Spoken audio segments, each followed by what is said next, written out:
ബഹുമാന്യരെ, പ്രിയ കൂട്ടുകാരെ, എല്ലാവർക്കും നമസ്കാരം.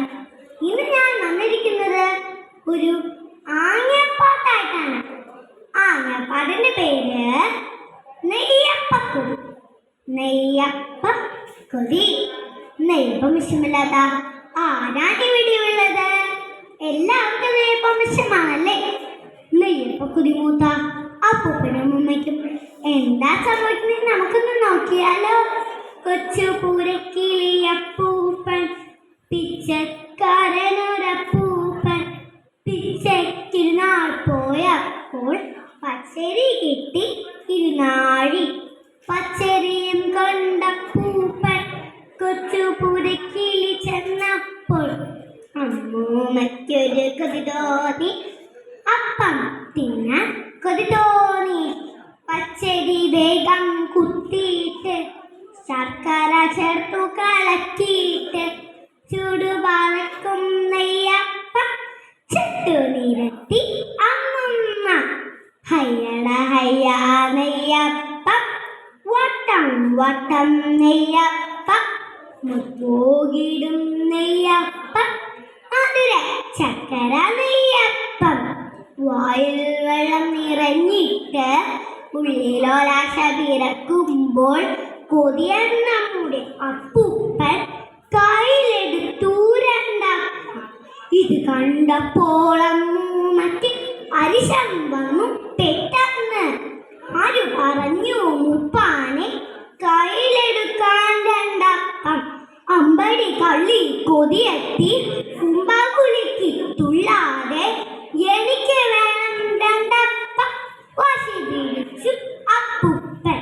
തീപ്പുകയേറ്റത് ഞാനല്ലേ, അപ്പം ചുട്ടത് ഞാനല്ലേ, എനിക്ക് വേണം രണ്ടപ്പം വിളിച്ചു കൂട്ടി അമ്മുമ്മ.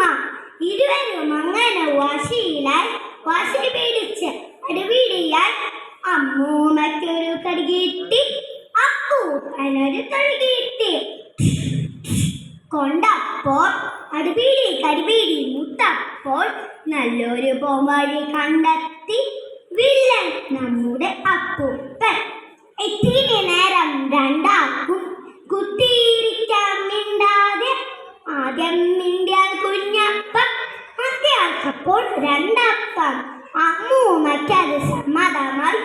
അങ്ങനെ തർക്കം രമ്യതയായി.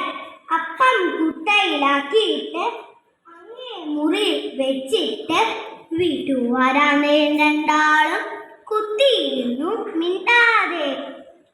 പെട്ടെന്നുള്ളൊരടുക്കളയിൽ തടുകുടു എന്നൊരു ഒച്ച കേട്ടു. മ്യാവ് മ്യാവ് വിളി കേട്ടു. അയ്യോ പൂച്ച ചതിച്ചല്ലോ, ആദ്യം മിണ്ടിയ അമ്മൂമ്മ. അയ്യേ പറ്റിൽ തോറ്റല്ലോ, തുള്ളിച്ചാടിയ അപ്പൂപ്പൻ. ഇരുവരും അങ്ങനെ വേഗത്തിൽ ഓടിച്ചാടി ചെന്നപ്പോൾ കുട്ട മറിഞ്ഞു കിടപ്പുണ്ടേ, കുട്ട ഉറിഞ്ഞു കിടപ്പുണ്ടേ. ഉണ്ട കണ്ണുമിഴിച്ചിട്ട് ചുണ്ടും നക്കി നുണഞ്ഞിട്ട് ജനലും ചാടി മറിഞ്ഞിട്ട് കള്ളിപ്പൂച്ച കരിമ്പൂച്ച ഒഴിഞ്ഞ് കുട്ടയെ നോക്കിയിട്ട് ഒട്ടിയാറും തടവിയിട്ട് മെല്ലെ നടന്നു രണ്ടാളും പായ വിരിച്ചു കിടപ്പാനായി. പാവാപ്പൂപ്പനും ഉമ്മയും വഴക്കുണ്ടാക്കിയിട്ടല്ല അവർക്ക് ഇങ്ങനെ സംഭവിച്ചത്. അവർക്ക് ഒന്നിനൊരു പരിഹാരമല്ല, അത് നാശത്തിലേക്ക് നയിക്കൂ. നന്ദി, നമസ്കാരം.